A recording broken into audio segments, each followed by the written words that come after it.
My name is Francis Kritzberger. I'm the oldest of 11 children.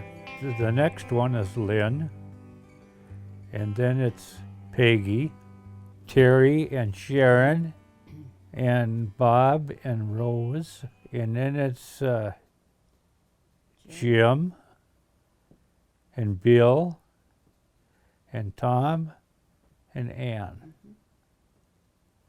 I make it to 11?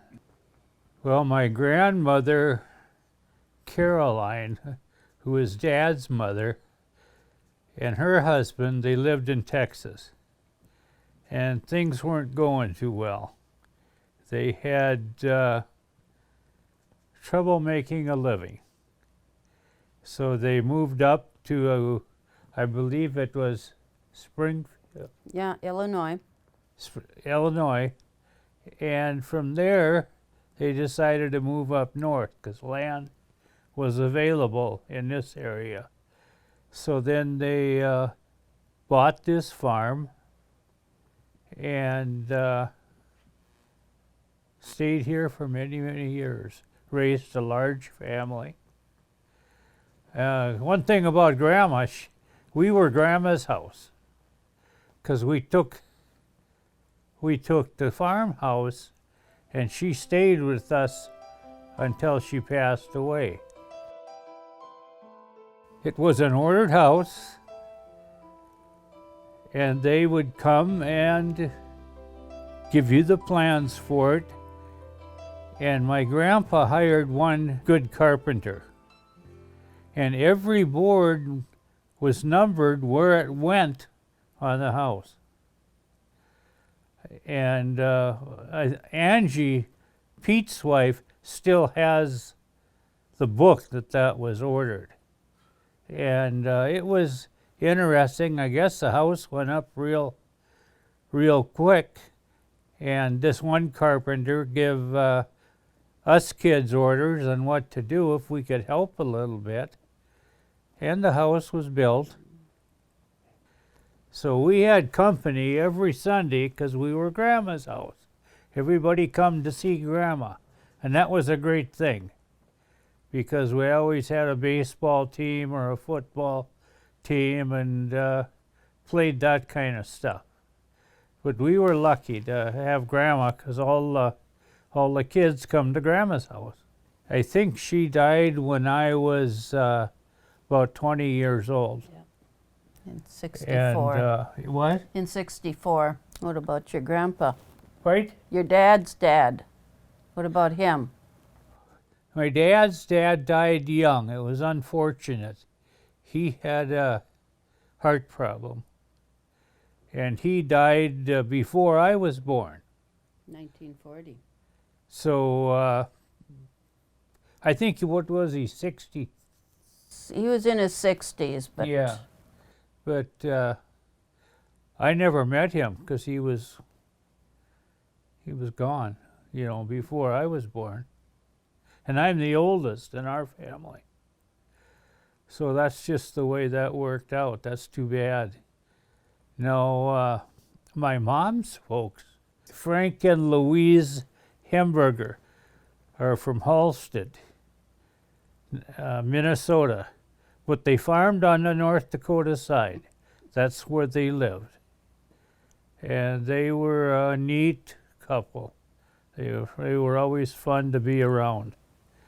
And but we never got to spend a lot of time with them, but they would come to our place too. And it was always fun to see them. Well, my dad was Leonard Kritzberger, and my mother was Edna Hemberger. So a Kritzberger married a Hemberger. And we got teased quite a bit about that. They didn't have a Catholic church in Halstead. So they come to church in Hillsboro. And that's where they got to know each other. They never talked much about their dating experience. So I'm assuming they met and they liked each other and ended up getting married. You know, Dad was quite a bit older than Mom. Yeah, when they got married, what? Dad was 29. 29 and Mom was probably 19. 19. So, didn't take them long to start having kids. I don't ever remember Mom not being pregnant. For many years, they had 11 kids, 7 boys and 4 girls. And they were very happy together. They enjoyed each other. You know, you can tell by just watching a person or listening to them what that relationship is like. And they had a very good marriage. So that taught us a lot, how to respect each other and things like that.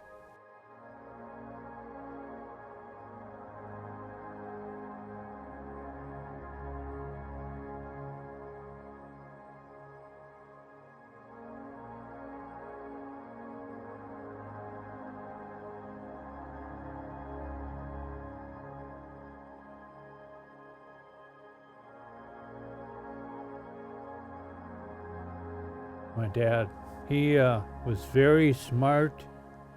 He could make or fix anything.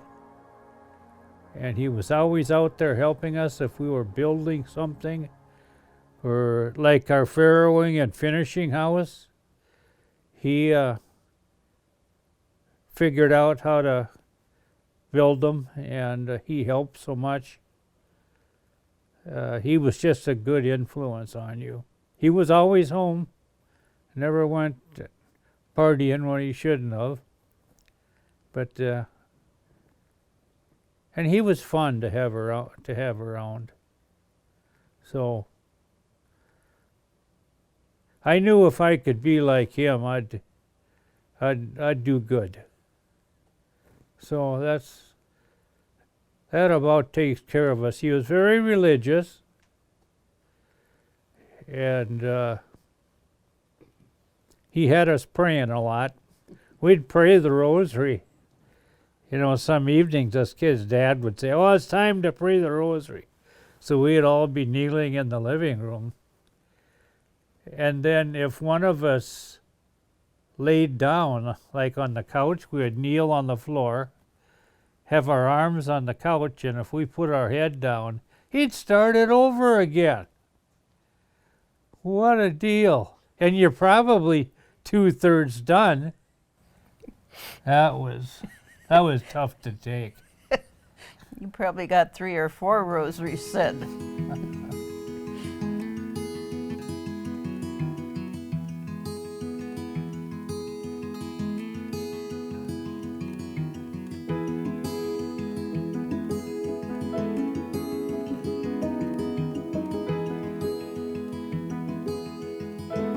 Mom was so easygoing. You know, you have that many kids in the house, most people would drive them nuts. But we lived on a dairy farm, so Dad knew what to do with us. Got home from school and out to the barn we went, and we were raising hogs. My brother Lynn, he was more or less in charge of doing the cleaning in the barn and feeding the hogs. And he really used his younger brothers. He would he'd have 3 of them with him. The biggest one would be in the center of 2 5-gallon pails. 2 smaller ones would be on the outside. And he would follow behind them and tell them what a good job they're doing. So it was sort of fun to watch. They all liked him so much, you know. He was funny to be around, and they enjoyed him. So that was really good.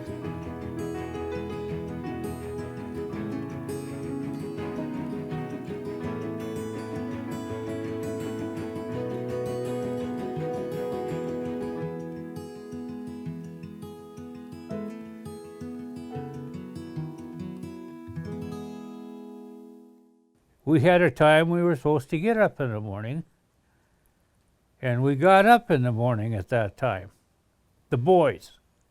So Dad says we start milking at a certain time. You be out here when we start milking. Dad and I milked the cows, the two of us. He milked half and I milked half. We had about 40 cows. So we would get the milking done, and then Lynn would be doing the feeding, and the other boys, and then they would be out to the hog sheds too. We farrowed 20 sows at a time. That's where they have their little ones. We had 20 farrowing pens in there, and we had 60 sows. So when they come out of farrowing, they'd move in with the boars. And then there was another bunch ahead of them. So we always had the farrowing house full, and then when we moved the sows out, we moved the little ones over to the finishing house. We didn't have hardly any trouble between us. Teased each other a lot, got under each other's skin that way. Mom kept the girls in the house, so they were busy cleaning and doing what, or just the help she needed it. We had a big room downstairs, full width of the house. There was 3 double beds and 1 single. That's where us boys roosted. Mom opened the door pretty slow in the morning to see what she had left. But we tried to be reasonable.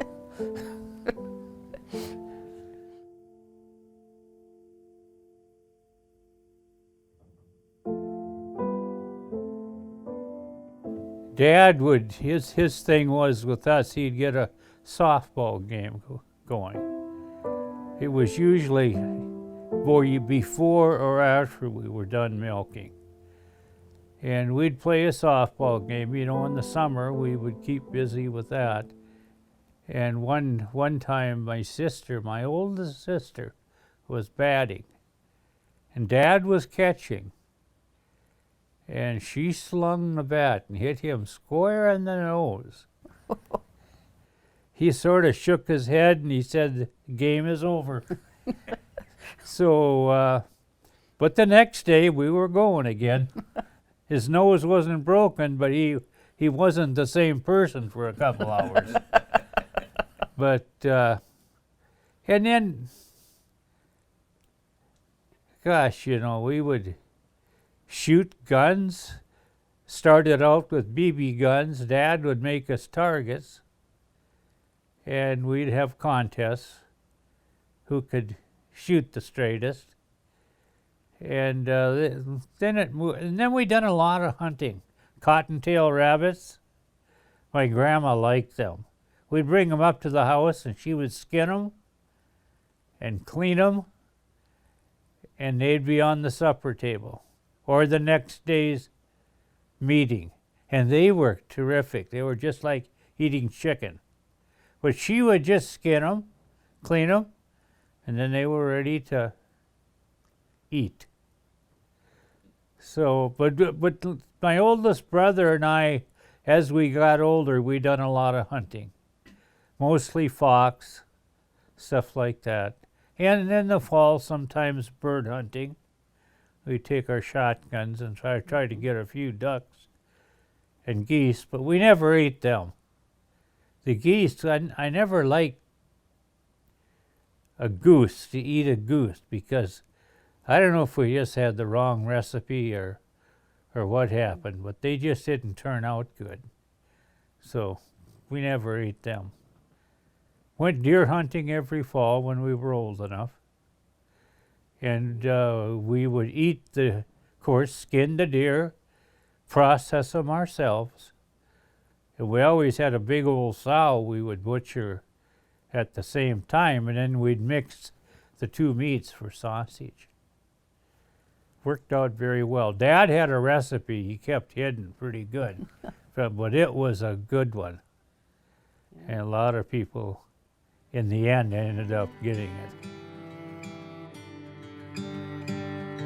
In the fall and in the spring, I'd miss about 2 days of school a week helping Dad. I'd be driving tractor and doing things, helping him out.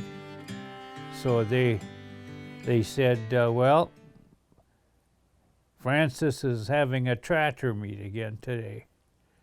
So that's what I'd be helping on the farm. And they never got too upset. They worked with you and helped you get your work done or give you a chance to do it. And how did I like school? If the weather was nice, It wasn't that I disliked the teachers or my fellow students, but I just had other things to do. One time we went down to the river fishing during noon hour. Well, we didn't go fishing. We ended up fishing. There was a guy down there who was fishing in the river, and we sat by him and talked to him, and he says, I'm going to get all you guys fishing. He had some extra strings and hooks, and we broke some long branches off the trees, and we were all fishing. We got looking at the time. We were an hour late to get back to the school. And we thought, well, we're an hour late. We may as well be 3 hours late. And we get picked up, we get in the car, but our folks knew about it when we got home. Dad says, well, it's a good idea to go fishing. He says, but Mom wasn't impressed. But, that's just the way we were. Did you get any fish? We got one, caught a bullhead. Yeah, we got one fish. I don't dare say some of the stuff we did because it's going to be in this book. Well, you can say some that's... Oh, the usual tipping over outhouses. I don't want to say about those geese. No, you don't. We knew where the sheriff was at all times. So we had 3 geese we put in his office. One in the bathroom, one in his office, and one in the closet in his office. And I guess they shit like you wouldn't. And we made front news in the Hillsboro Banner. Matter of fact, they had, is it 40 years? They had it in the Banner now. Never did find out. The cop got so mad. Who put geese in my... We were trying to find goats. We couldn't catch them. But so we went to geese. But I would rather you not put that in the book.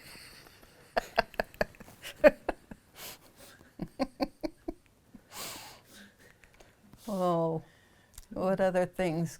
Clean things.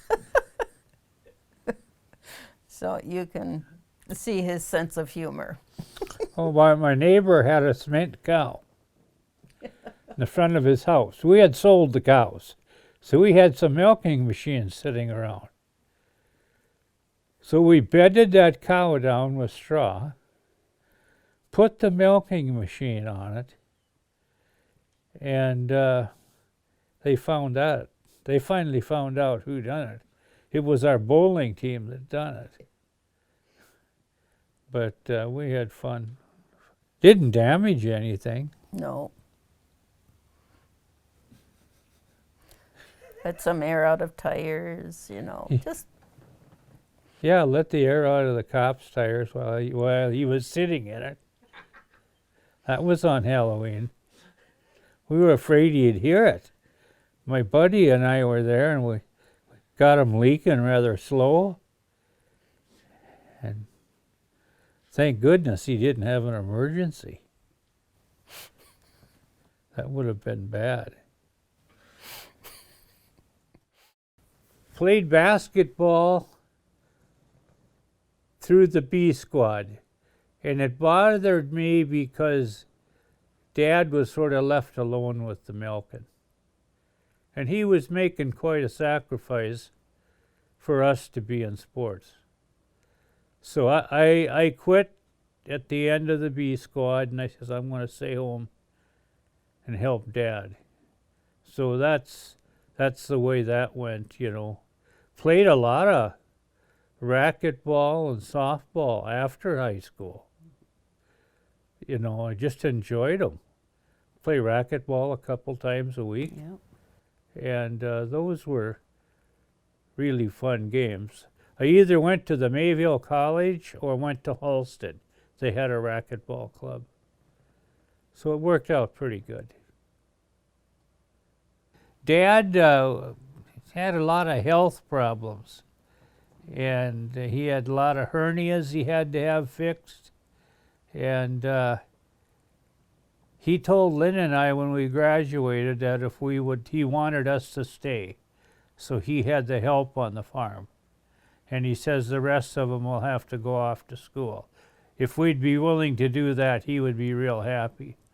And we did, and it's worked out fine. And all the other guys, few of them went to Wahpeton. They went through machinist training and welding and stuff like that. And they worked for Basin Electric. So they had good jobs. We drove school bus after high school. We sold a dairy herd. The next brother down and I, we drove school bus to have, you know, make a little extra money. And I'd see her walk out of school, and I said, oh, she's pretty cute. And then I never took her out, you know. We'd watch all the kids come out, and she'd be talking to everybody. And one time I knew she was babysitting for somebody. They were friends of ours, too. And I called her, asked her if I could come and visit with her. So I went over there, and she was working on a John F. Kennedy. Yeah, scrapbook. Yeah, she was making a book on him. And we just visited for, what, an hour or two? 2 or 3. Yeah. And that was our first meeting. One-on-one, anyway. And you want to add to that, Mom? Well, then it was for Earl and Barb Mueller. Yeah. There was my aunt and uncle. And that was the week that Robert Kennedy was shot. Yeah. It was the first week of June in '68. And I had been working in Fargo and come home to spend the week with some of their kids. And so when they got back then, the end of that week, then you took me back to Fargo so that I could get back to work on the next Monday. And then I think we just started, you know, on the weekends you'd come down and bring me home, or I'd come home and we'd get together. It just progressed. Yeah. But then it wasn't too long. What did we date, a year or so? About that, 6 months before we got engaged. Yeah. Oh, her mother was happy. She thought I was a good guy. He was a catch. She says, I was at the top of her list. Boy, she didn't know me very well. You kind of stayed there too.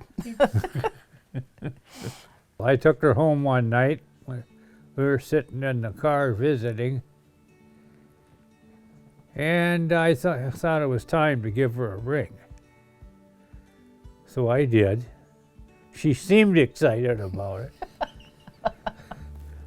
But, and then as far as the wedding, it was cold weather. It was cold, and I told everybody that it was going to snow on our wedding, and it did, but it started with rain and then sleet and then snow, so we had ice.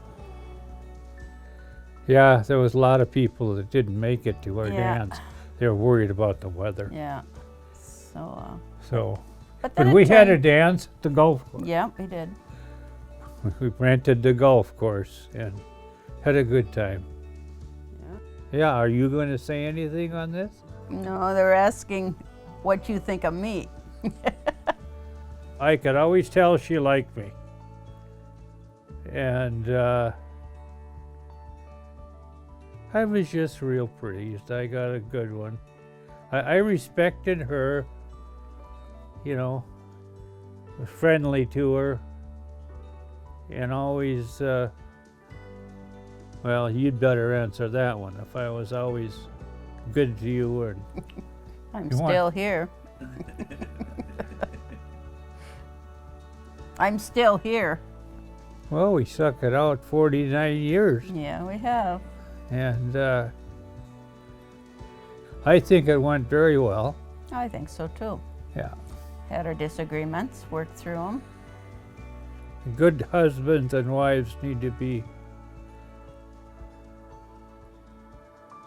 good parents and have the kind of morals that you want your kids to have. And they may not always act like they agree with you, but they do. You know, deep down they do. And I think it's real important to be good to them, of course, and tell them how you want them to be. You know, I know you're talking to the kids all the time about treat everybody the same. Don't get into your cliques and have your small group that excludes people.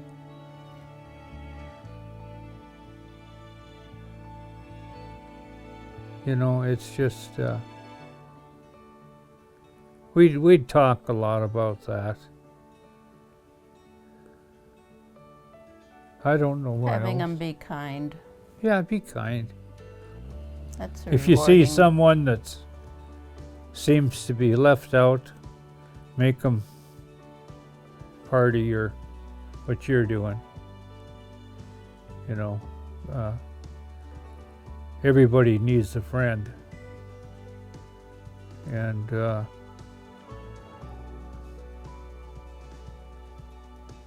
just do that. Don't exclude anybody. If you have to, you have to. If they're the kind of person that you don't want to be around because they're doing things they shouldn't, you got to talk to them about it, but then leave them alone. Don't let them drag you into something you don't want to do. So, Having them grow up to be good, productive people, that's the rewarding part. yeah. Yeah. My dad was always so happy. He said, all you kids were lucky. You ended up with good spouses. And he said, you'll raise good children.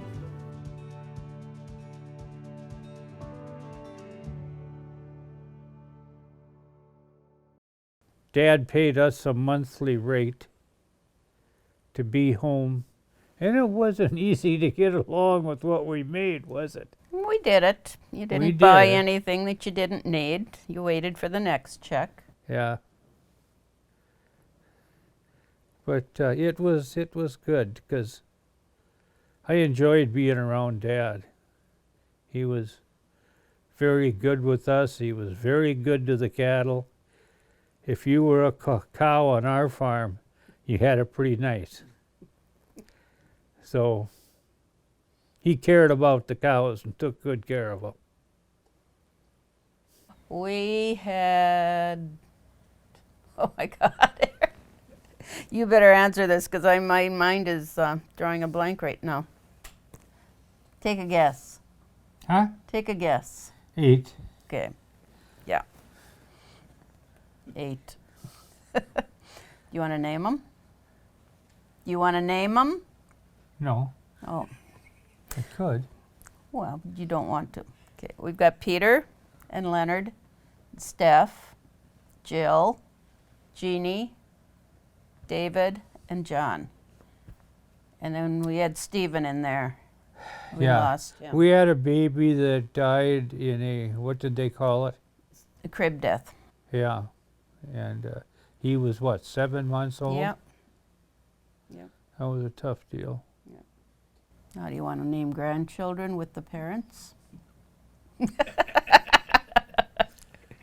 Well, after we sold the dairy herd, we didn't have enough to keep everybody busy. So they were out doing other stuff. And I wanted to know what they were doing. And they were very secretive about what they were doing. I think it's a lot harder now than it was when we were young and raising kids. Because my dad knew how to do it. My mom,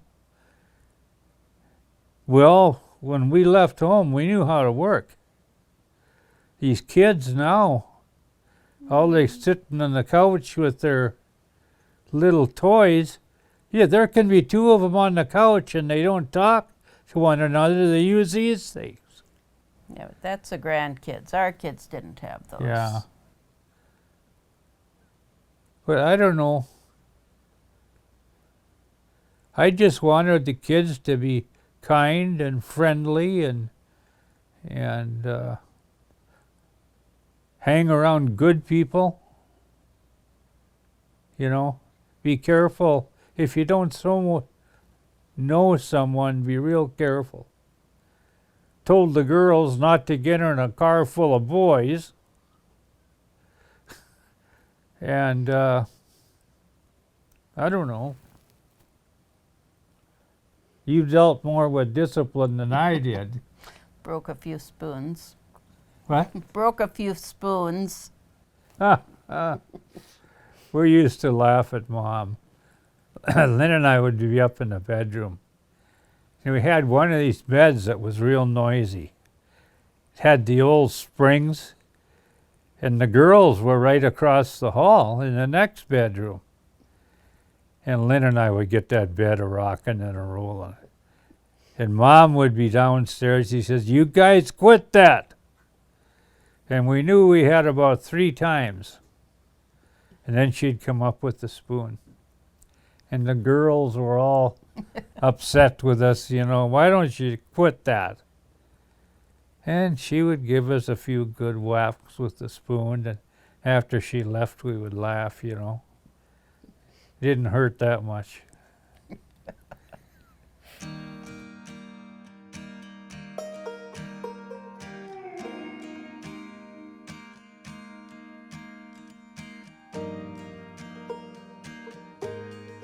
My oldest son took over the farm, and he got his degree in electrical engineering. So he graduated with that degree from NDSU. But he loves this electronic stuff. He can figure it out. And then when I would drive a tractor, I said, "Pete, got a problem." He said, "You were monkeying with stuff again, weren't you?" I said, "Yeah." So he'd have to get in his pickup. And Angie, his wife's father, when we both retired, we put the farms together. So Pete and Angie took over both farms. And that worked out very well, because Pete was so good at anything he done. He just, you know, it went well for him. And he was a good money manager. Didn't make mistakes. I was always questioning him, and he'd say after I retired, "Oh, none of your business, Dad." And so then I learned not to ask so many questions. But how did things change from when we first started farming till you quit? Oh my gosh, we don't have to steer a tractor anymore. We just have to not go to sleep on the end when you're coming up to a shelter belt.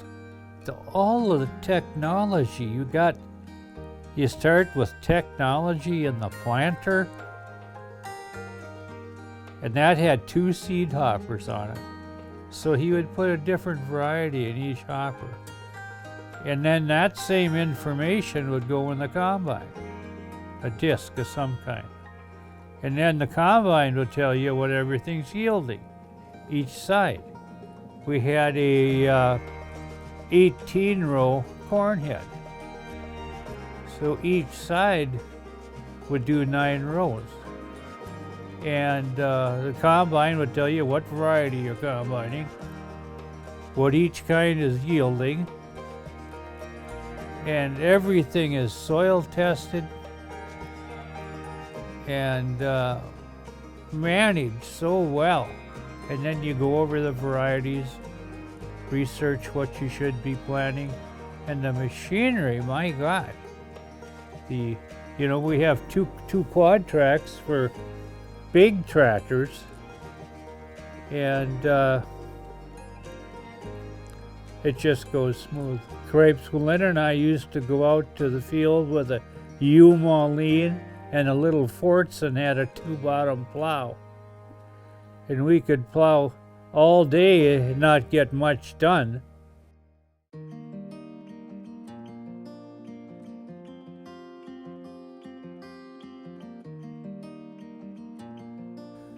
We had how many grandkids this spring? 2. Two more this spring. How did you find out they were going to have Evan? I don't remember. I think we were down at the church. We were down at the center. I was working and you came down to help me with something. And they came down. And they said, "You're gonna be Grandpa." And I think we just it didn't click right away what they were talking about. I honestly don't remember Yeah, that list. I do. Yeah. But we were excited. We'd been waiting. You know, they'd been married for a year, and we were excited. 2 now that are what, just a few months old. Yeah, not even a year yet. You can get a good smile out of them, you know, when you're holding. Oh, they're such a blessing, you know, to have grandkids. You know, that's what it's all about. To me, when a child is born, that's the greatest gift you can give, because that child's gonna be through eternity. It isn't a gift that disappears. You know, my gosh, what a present to give someone life. And to me, that's what it's all about. Dad always thought people that don't have kids are very selfish. You know, if you're married, have some kids. I think he was right.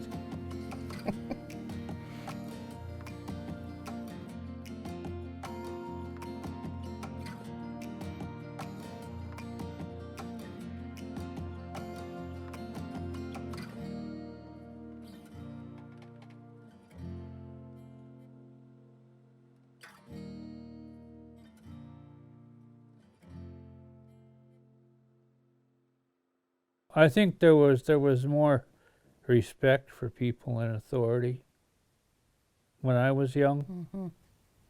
It's just disgusting, too, the way the teachers have a problem with discipline and the parents support the kid. And, you know, if a teacher talks to you about a discipline problem with your kid, she's telling the truth. And your kid will deny it, and they get into a big row over it. But there was just, the parents had more, I think, control of their kids and more respect from their kids. It's just, I think for the most part, schools do a very good job. When I was young, we had a superintendent. You didn't want to go in his office, because if you got called in there, you were read the riot act. And he didn't have any problem with discipline. So you could push it once in a while, getting out of hand in class a little bit, but you didn't want to do it to the point where you had to go see him. We got a serious medical thing going on. What was it, a year ago? Found out I had cancer. 3 years ago. You too. 3. So we're getting to the end of that problem. It's going to take me. They say you've lived longer than we expected you to. So. And are you okay with that? Oh yeah. I had 2 younger brothers that died of cancer already. Yeah. Lynn and Terry. Terry was in Vietnam. He figured it was Agent Orange. He was in the Air Force. He was loading planes with Agent Orange. And he says there'd be 3-4 inches of it on the ground, and he'd be walking through it. They would be dumping 55-gallon barrels to pump into these planes. And it's identical to Roundup. And my other brother, Lynn, he died of cancer the same way I am now. And they figure it's exposure to Roundup. Because that's all. We always told it was safe. Now, is it Roundup or not? I don't know. But I think it's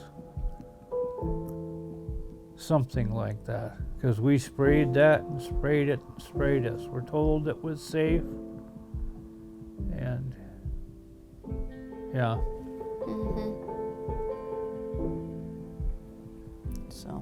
So somebody's going to be a widow pretty quick. Or not so quick. Well, I can tell it's getting worse, but. Well, you keep saying that, but don't change much. This type of cancer destroys nerves. And it started in my feet, worked its way up to my waist. And it's going to end up in your brain. And it has, because I know funny things are happening. And, but, you know, if it wasn't me, it'd be somebody else. So, my turn to go home. Made your peace. Yeah, my turn to go home. So that's the way I look at it.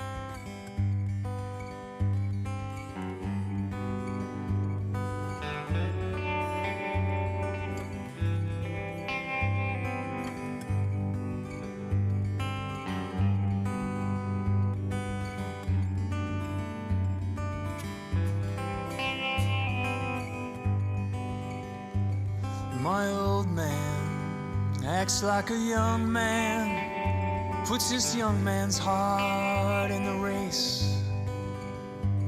His eyes are bad, his spirit is glad, he's got laughter in the lines of his face. He's an old man with a working hands, likes to stick him in the land, build up his place. Now this young man loves this old man with laughter in the lines of his face. Young man, don't you make plans, you're too busy doing.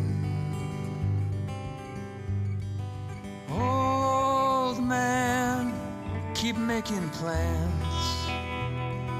Teeth too old for chewing, heart too full for blueing, world too full of ruin to get caught up in the chase.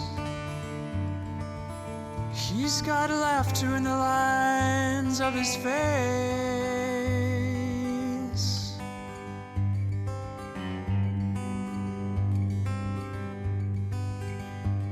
I'm a sleepy man with calloused hands and a brain shaped like a guitar. I'll find my own path in the aftermath of a good woman's love and a falling star. I'm a simple man sucking on a rhubarb jam that I grow from plants in my backyard. Got him from an old man with the family in his hands. He done left this world, he works so hard. Young man, don't you make plans, you're too busy doing. Old man, keep making plans. Teeth too old for chewing, heart too full for blueing, world too full of ruin to get caught up in the chase.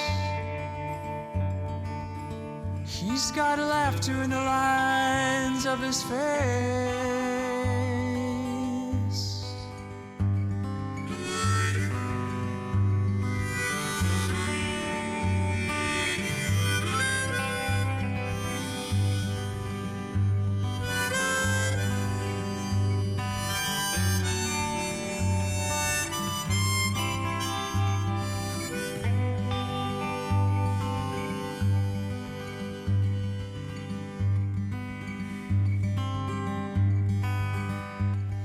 Spoiled man with a purple crayon, trying to draw my way out of this room. With my good wife, I'm gonna live a favorite life, laying out underneath the howling moon.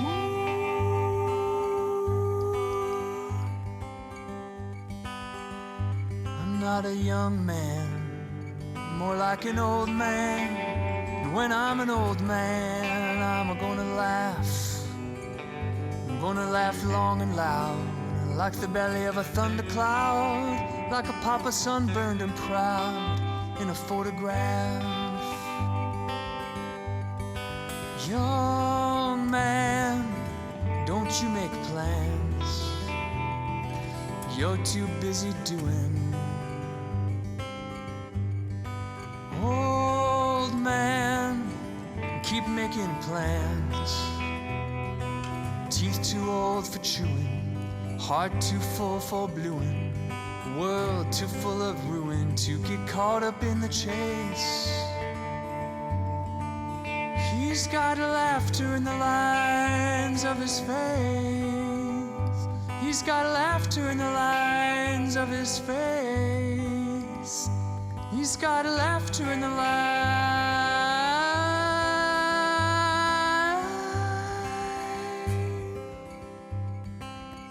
of his face.